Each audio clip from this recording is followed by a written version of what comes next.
ಏನೋ ದೈಹಿಕವಾಗಿ ನಾವು ಸದೃಢರಾದಾಗ ಮಾತ್ರ ಎಲ್ಲದೂ ಸಾಧ್ಯ. ದೈಹಿಕವಾಗಿ ಸದೃಢರಾದರೆ ಆರೋಗ್ಯನೂ ಚೆನ್ನಾಗಿರ್ತದೆ.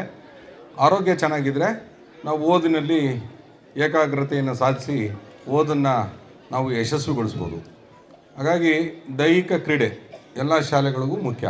ಆದರೆ ಇಡೀ ಹೋಬಳಿನಲ್ಲಿ ಇಬ್ಬರೇ ದೈಹಿಕ ಶಿಕ್ಷಕರಿರೋದು ಅಂತ ನನ್ನ ಅನಿಸಿಕೆ. ದೈಹಿಕ ಶಿಕ್ಷಕರು ಹಿಂದೆ ಸಂಗೀತ ಟೀಚರ್ ಇದ್ದರು.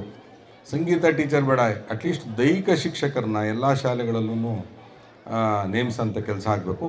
ಇರೋ ದೈಹಿಕ ಶಿಕ್ಷಕರು ಸರಿಯಾಗಿ ಕೆಲಸ ಮಾಡಬೇಕು. ಇರೋ ದೈಹಿಕ ಶಿಕ್ಷಕರು ಈಗ ನೋಡಿದ್ವಿ, ಈಗ ಅಲ್ಲಿ ನಮ್ಮಲ್ಲಿ ಎಲ್ಲದೂ ಕೊರತೆ ಇದೆ.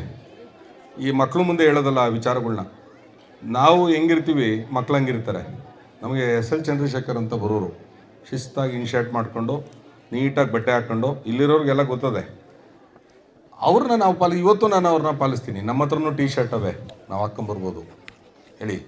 ನನ್ನ ಹತ್ರನೂ 4-5 ಟೀ ಶರ್ಟ್ ಅವೆ, ಅವು ಹಾಕೊಳ್ಳೋಕ್ಕೆ ಮುಜುಗರ.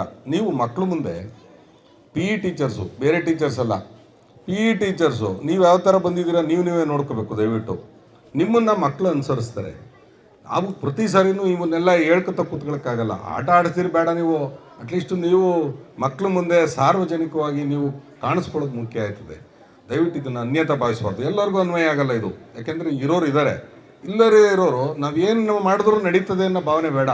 ನಿಮ್ಮನ್ನು ದೇವ್ರನ್ನೋರು ಒಬ್ಬ ನೋಡ್ತಾ ಇರ್ತಾನೆ, ನಿಮ್ಮನ್ನು ಬೇರೆಯವ್ರು ನೋಡಲಿಲ್ಲ ಅಂದ್ರೂ ದೇವರಾದ್ರೂ ನೋಡ್ತಾ ಇರ್ತಾನೆ. ಅರೆ ನನ್ನ ವೃತ್ತಿಗೆ ನಾನು ನ್ಯಾಯ ಒದಗಿಸ್ತಾ ಇದ್ದೀನಾ ಇಲ್ವಾ ಅನ್ನೋದು. ದಯವಿಟ್ಟು ಮುಂದಿನ ದಿನಗಳಲ್ಲಿ ನಿಮ್ಮ ಜೊತೆಗೆ ಮಕ್ಕಳನ್ನು ಶಿಸ್ತು ಅಂತಂದರೆ ನಿಮ್ಮಿಂದನೇ ಮಕ್ಕಳು ಶಿಸ್ತು ಕಲ್ತ್ಕೊಳ್ಳೋದು. ಲೆಫ್ಟು ರೈಟ್ ಹೇಳ್ಕೊಡೋರು ನೀವೇ, ಹಾಗೆ ಪೀಚೆ ಹೇಳ್ಕೊಡೋರು ನೀವೇ.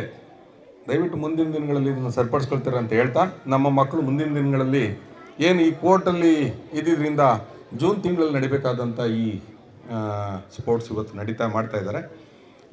ನಮ್ಮಲ್ಲಿ ನೋಡಿ 170 ಕೋಟಿ ಜನಸಂಖ್ಯೆ ಇದನ್ನು ನಾವ್ಯಾರು ಇವತ್ತು ಒಲಿಂಪಿಕ್ಸಲ್ಲಿ ಯಾವುದೇ ಪದಕಗಳನ್ನಾಗಲಿ ಯಾವುದು ಹತ್ರಕ್ಕೂ ನಾವು ಸುಳಿಯೋಕ್ಕಾಗ್ತಾ ಇಲ್ಲ.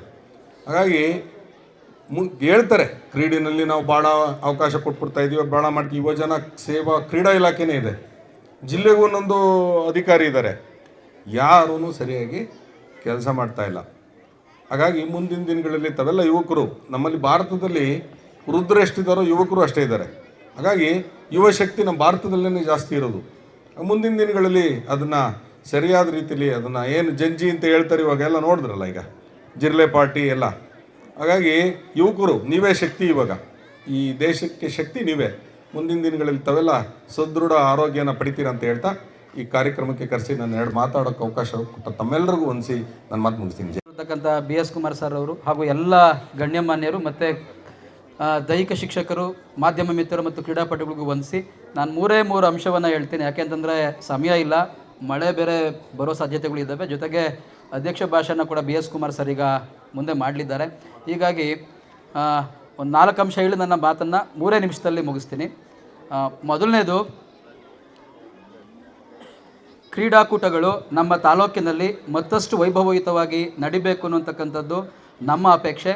ಈಗಾಗಲೇ ದಯಾನಂದ್ ಸರ್ ಹೇಳ್ತಾಯಿದ್ರು, ನಮ್ಮ ತಿಪ್ಸಂದ್ರ ಹೋಬಳಿನಲ್ಲೇ ಒಳ್ಳೆ ಕ್ರೀಡಾಂಗಣ ಇದೆ ಅಂತಂದ್ಬಿಟ್ಟು. ಒಂದು ಈಗ ಮಾಗಡಿನಲ್ಲಿ ಕ್ರೀಡಾಂಗಣ ನೆರವೇರ್ತಾ ಇದೆ, ಕುದೂರಿನಲ್ಲೂ ಕೂಡ ಹೊಸ ಕ್ರೀಡಾಂಗಣವನ್ನು ಏನು ಮಾಡ್ತಾ ಇದ್ದಾರೆ ಶಾಸಕರು ಅಭಿವೃದ್ಧಿ ಪಡಿಸ್ತಾ ಇದ್ದಾರೆ. ನಮ್ಮಲ್ಲೂ ಕೂಡ ಹಿಂದೆ ಇಲ್ಲಿ ಕ್ರೀಡಾಂಗಣವನ್ನು ಅಭಿವೃದ್ಧಿ ಮಾಡುವಂತಕ್ಕಂಥ ಕೆಲಸ ಆಗಿತ್ತು. ಈಗೂ ಕೂಡ ಅದೇ ರೀತಿ ಕುದೂರು ಮತ್ತು ಮಾಗಡಿ ಮಾರ್ಗದಲ್ಲಿ ನಮ್ಮ ತಿಪ್ಸಂದ್ರಿಗೂ ಕೂಡ ಕ್ರೀಡಾಂಗಣವನ್ನು ಅಭಿವೃದ್ಧಿ ಮಾಡಬೇಕು ಅಂತ ಅಂದ್ಬಿಟ್ಟು ನಾನು ಸಚಿವರಲ್ಲೂ ಕೂಡ ಮನವಿ ಮಾಡ್ತೇನೆ. ಜೊತೆಗೆ BS ಕುಮಾರ್ ಸರ್ ಇದ್ದಾರೆ, TG ವೆಂಕಟೇಶ್ ಸರ್ ಇದ್ದಾರೆ, ಜೊತೆಗೆ ಅನೇಕ ಧುರೀಣರಿದ್ದಾರೆ. ಜೊತೆಗೆ ನಮ್ಮ ಪ್ರಾಥಮಿಕ ಶಾಲಾ ಶಿಕ್ಷಕ ಸಂಘದ ಅಧ್ಯಕ್ಷರು ಕೂಡ ನಮ್ಮ ಹೋಬಳಿನವರೇ ಆಗಿದ್ದಾರೆ, ಮಲ್ಲೂರು ಲೋಕೇಶ್ ಸರ್ ಇದ್ದಾರೆ. ನಮ್ಮ ಹೋಬಳಿ ಕ್ರೀಡಾಂಗಣಕ್ಕೂ ಕೂಡ ಮಾರುತಿ ಕ್ರೀಡಾಂಗಣ ಕೂಡ ಒಂದು ಹೈಟೆಕ್ ಕ್ರೀಡಾಂಗಣವಾಗಿ ರೂಪುಗೊಳ್ಳಬೇಕು ಅನ್ನೋಂತಕ್ಕಂಥ ಮನವಿಯನ್ನು ಕೂಡ ನಾವು ಅದನ್ನು ಮಾಡ್ತಾ ಇದ್ದೇವೆ. ದಯಮಾಡಿ ಅದನ್ನು ಅವ್ರಿಗೆ ತಲುಪಿಸಿ ನಮ್ಮ ಕ್ರೀಡಾಂಗಣ. ಯಾಕೆಂತಂದರೆ ಕುದೂರು ಮತ್ತು ಮಾಗಡಿ ಅತಿ ಹೆಚ್ಚು ನಗರಕ್ಕೆ ಹೊಂದಿರುವಂತಕ್ಕಂಥ ಪ್ರದೇಶಗಳು. ನಮ್ಮ ಮಕ್ಕಳಿಲ್ಲ, ಗ್ರಾಮೀಣ ಭಾಗದ ಮಕ್ಕಳು ಇಲ್ಲಿ ಜಾಸ್ತಿ ಇದ್ರೆ ಸೌಲಭ್ಯ ಪಡ್ಕೋತಾರೆ. ಆ ನಿಟ್ಟಿನಲ್ಲಿ ಇದೊಂದು ಮನವಿ ಸಲ್ಲಿಸಬೇಕು ಅನ್ನೋಂತಕ್ಕಂಥದ್ದು ಒಂದನ್ನು ಹೇಳ್ತಾ, ಜೊತೆಗೆ 2ನೇ ವಿಚಾರ ಏನಪ್ಪ ಅಂತಂದರೆ, ನಮ್ಮ ಹೋಬಳಿನಲ್ಲಿ ಕ್ರೀಡಾಕೂಟ ನಡೀತಾ ಇರುವಂಥದ್ದು ಅರ್ಥಪೂರ್ಣವಾಗಿ ನಡೀತಾ ಇದೆ.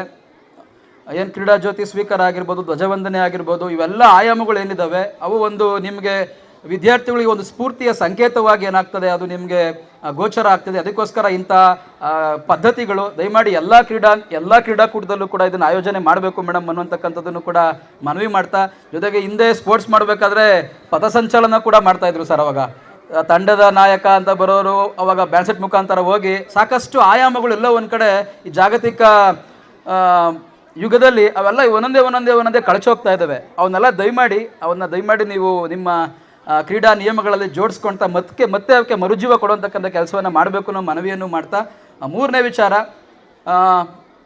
ನಮ್ಮ ಆಗಲೇ ಟಿ ಜಿ ವೆಂಕಟೇಶ್ ಸರ್ ಹೇಳಿದ್ರು ದೈಹಿಕ ಶಿಕ್ಷಕರು ಕೊರತೆ ಇದ್ದಾರೆ ನಮ್ಮ ತಾಲೂಕಿನಲ್ಲಿ ಅಂತ. ಇನ್ನೊಂದು ವಿಶೇಷ ಅಂದರೆ ಸರ್, ಹೋದ ಬಾರಿ ನಾವು ಕುದೂರಿನಲ್ಲಿ ಮಕ್ಕಳ ಕನ್ನಡ ಸಾಹಿತ್ಯ ಸಮ್ಮೇಳನ ಮಾಡಿದ್ವಿ, ಮೊದಲನೇದು. ಆಗ ನಮ್ಮ ತಾಲೂಕಿನ ದೈಹಿಕ ಶಿಕ್ಷಕರನ್ನು ವಿಶೇಷವಾಗಿ ಗುರುತಿಸಬೇಕು ಅಂತ ಪ್ಲ್ಯಾನ್ ಮಾಡಿದ್ವಿ. ಅಲ್ಲಿ ಅದನ್ನು ಅನೌನ್ಸು ಕೂಡ ಮಾಡಿದ್ವಿ. ಕಾರಣ ಏನಕ್ಕಪ್ಪ ಅಂತಂದರೆ, ಹೋದ ವರ್ಷ ನಮ್ಮ ಮಾಗಡಿ ತಾಲೂಕು ಜಿಲ್ಲಾ ಮಟ್ಟದ ಕ್ರೀಡಾಕೂಟದಲ್ಲಿ ಸಮಗ್ರ ಪ್ರಶಸ್ತಿಯನ್ನು ಮುಡಿಗೇರಿಸ್ಕೊತು. ಅದಕ್ಕೋಸ್ಕರ ಅಂದರೆ ದೈಹಿಕ ಶಿಕ್ಷಕರು ಕೂಡ ಎಫರ್ಟ್ ಹಾಕಿದ್ದಾರೆ. ಅದ್ರ ಜೊತೆಗೆ ಕೆಲವು ಶಾಲೆಗಳ ದೈಹಿಕ ಶಿಕ್ಷಕರಿಲ್ಲ, ಆದರೂ ಕೂಡ ಪಾಠ ಮಾಡೋ ಶಿಕ್ಷಕರು ಏನು ಮಾಡಿದ್ದಾರೆ, ಕೌಶಲ್ಯಗಳನ್ನು ಕಲಿಸ್ಕೊಟ್ಟು ಅವ್ರನ್ನ ಪ್ರಶಸ್ತಿ ಗೆಲ್ಲೋ ಥರ ಕೆಲಸವನ್ನು ಮಾಡಿದ್ರು. ಹೋದ ಬಾರಿ 2025-26ನೇ ಸಾಲಿನಲ್ಲಿ ಮಾಗಡಿ ತಾಲೂಕಿನ ಅತಿ ಹೆಚ್ಚು ಬಹುಮಾನಗಳನ್ನು ಜಿಲ್ಲಾ ಮಟ್ಟದಲ್ಲಿ ಪಡ್ಕೋತು. ಅದಕ್ಕೋಸ್ಕರ ದಯಮಾಡಿ ನಮ್ಮೆಲ್ಲ ಶಿಕ್ಷಕರುಗಳಿಗೆ, ದೈಹಿಕ ಶಿಕ್ಷಕರಿಗೆ ಒಂದು ಚಪ್ಪಾಳೆಯನ್ನು ನೀವು ಕೊಡಬೇಕು. ಮುಂದೆ ಕೂಡ ನಮ್ಮ ತಾಲೂಕು ಸಮಗ್ರ ಪ್ರಶಸ್ತಿಯನ್ನು ತಗೋಬೇಕು ಅಂತ ಹೇಳ್ತಾ, ಮತ್ತು ಹೋಬಳಿ ಮಟ್ಟದಲ್ಲೂ ಕೂಡ ಅತಿ ಹೆಚ್ಚು ಬಹುಮಾನಗಳನ್ನು ನಮ್ಮ ಮಕ್ಕಳು ಗೆಲ್ಲಿ.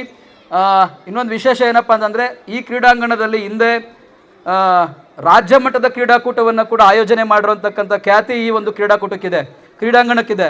ಒಂದು ಮಾಗಡಿ ಬಿಟ್ಟರೆ, ಕುದೂರು ಬಿಟ್ಟರೆ ರಾಜ್ಯ ಮಟ್ಟದ ಕ್ರೀಡಾಕೂಟಗಳು ಸರ್ ನಮ್ಮ ತಾಲೂಕಿನಲ್ಲಿ ಎಲ್ಲೂ ಕೂಡ ನಡೆದಿಲ್ಲ. ಕಬಡ್ಡಿ ಕ್ರೀಡಾಕೂಟವನ್ನು ನಡೆದಿತ್ತವಾಗ ಒಂದು ಬಾರಿ. ಅವಾಗ ಸತ್ಯನಾರಾಯಣರವರು ಶಿರಾ ಶಾಸಕರಾಗಿದ್ದರು, ಸಚಿವರಾಗಿದ್ದಾಗ ಬಂದಿಲ್ಲ, ಅದನ್ನು ಉದ್ಘಾಟನೆ ಮಾಡಿ ಕಬಡ್ಡಿ ಕ್ರೀಡಾಂಗಣವನ್ನು ಕೂಡ ನಡೆಸಿದರು ಅಂತ ಹೇಳ್ತಾ, ಜೊತೆಗೆ ಮಳೆ ಬರ್ತಾ ಇದೆ, ದಯಮಾಡಿ ಎಲ್ಲರೂ ಕೂಡ ಕ್ರೀಡಾ ಸ್ಫೂರ್ತಿಯಿಂದ ನೀವು ಆಟ ಆಡಿ ಬಹುಮಾನವನ್ನು ಗೆಲ್ಲಿ ಅಂತ ಹೇಳ್ತಾ, ಚಿನ್ನಾರಿ ಮುತ್ತನನ್ನು ನೀವು ಏನು ಮಾಡಿ ಆದರ್ಶವಾಗಿಟ್ಕೊಳ್ಳಿ ಅಂತ ಹೇಳ್ತಾ ನನ್ನ ಮಾತನ್ನು ಮುಗಿಸ್ತೇನೆ. ಜೈ ಕರ್ನಾಟಕ ಮಾತೆ.